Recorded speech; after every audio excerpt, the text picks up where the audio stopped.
Welcome back here in this new tutorial.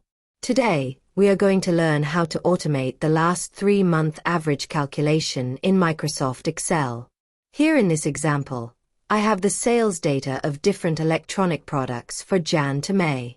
In the column O, I need to calculate the average sales of last 3 months in dynamic way.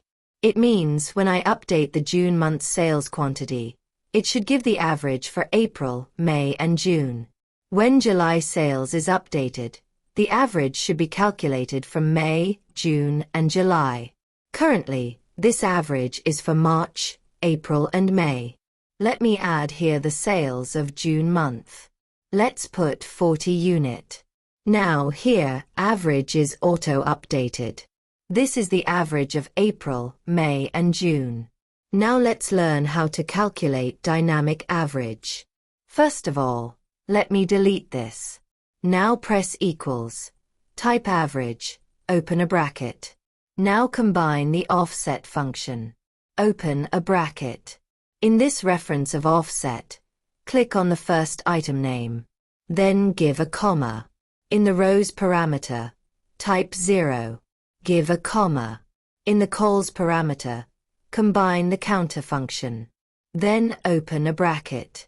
Now select the quantity range of January to December. Then close the bracket. Give a comma.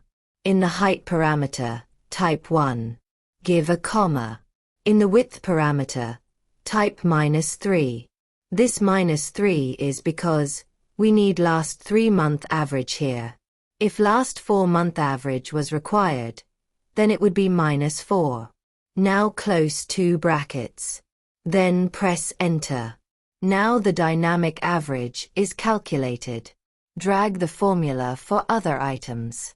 Now, here, for television, average of April, May and June is calculated. For rest of product, the average is for March, April and May. Let me update the sales of June for other items.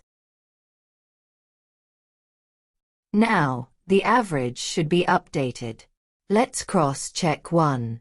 Select April to June sales of microwave oven. Average is 38 unit.